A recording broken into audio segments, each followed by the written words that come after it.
viewers, welcome to my channel Bandana Sekia. আজি মই আপোনালোকক দেখাম চিকেন হাক্কা নুডলছ কেনেকৈ বনায় তেনেহলে বলক চাও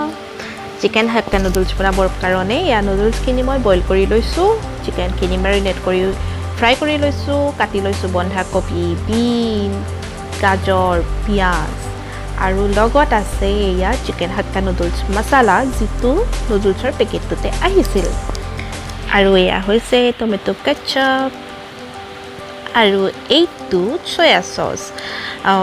নুডলছ কিনি বইল কৰা আৰু চিকেন মেৰিনেট কৰি ফ্ৰাই কৰা ভিডিও বনোৱা হোৱা নাছিল গতিকে ভিডিওটোৰ মাজে মাজে মই আপোনালোকক কৈ যাম মই এখিনি কেনেকৈ কৰিছিলো আৰু মই এতিয়া পাতি থৈছো কেৰাহীখন গৰম হ'বলৈ এয়া কেৰাহী আমাৰ গৰম হৈ আছে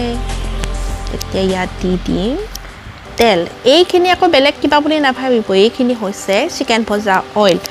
যিহে তেলৰ দাম বাঢ়িছে নষ্ট কৰিব নোৱাৰি দেই গতিকে সেইখিনি তেলকে মই ব্যৱহাৰ কৰিছো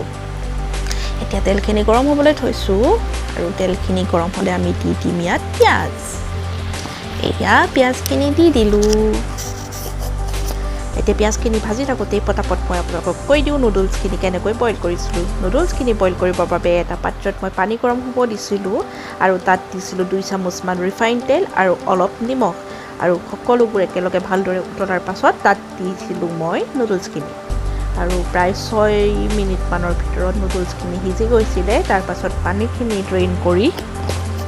মই অলপ তেল সানি নুডলছখিনি থৈ দিছিলোঁ তেল সানিলে নুডলছখিনি এডাল এডাল হৈ থাকে আৰু বনাবলৈও ভাল হয় আৰু এতিয়া ইয়াত আমি দি দিম পাচলি এয়া দিলোঁ গাজৰ এয়া বিন আৰু দি দিম বন্ধাকবি এতিয়া চব লৰালো হয় পিছে ইয়াত নিমখ দিয়া ভিডিঅ'টো লোৱা নহ'ল এতিয়া ইয়াত দি দিম চিকেন আৰু মই নিমখ একদম অলপহে দিছোঁ চিকেন কম দেখিলোঁ গতিকে আৰু অলপ চিকেন দি দিছোঁ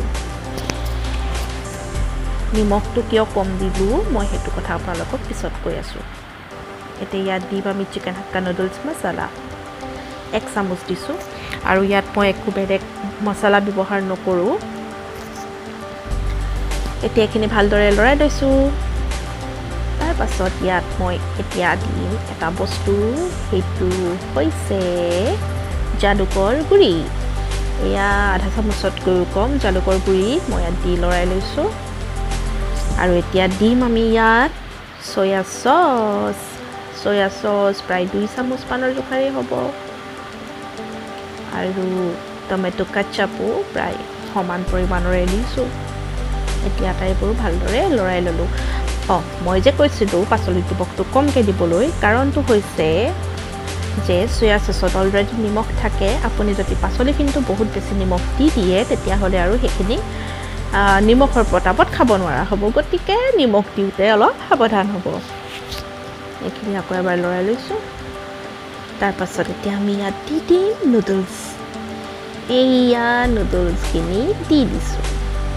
অলপমান নুডলছ দি অলপমান মই ৰাখি থৈছোঁ সেইটো এটা মই বেলেগ ৰেচিপি বনাম আৰু ভিডিঅ'টো আপোনালোকক পিছত দিম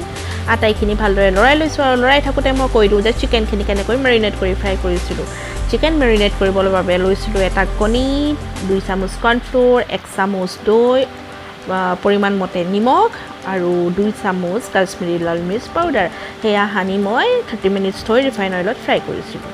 আৰু এয়া ৰেডি হৈ গ'ল আমাৰ চিকেন হাক্কা নুডলছ আপোনালোকে মোৰ ভিডিঅ'টো চোৱাৰ বাবে ধন্যবাদ আৰু আগলৈ যাতে মোৰ ভিডিঅ'বিলাক চাই থাকে আৰু মোৰ চেনেলটো যদি এতিয়ালৈকে ছাবস্ক্ৰাইব কৰা নাই তেতিয়াহ'লে ছাবস্ক্ৰাইব কৰি দিব লগতে ভিডিঅ'টো ভাল লাগিলে লাইক কমেণ্ট আৰু শ্বেয়াৰ কৰিব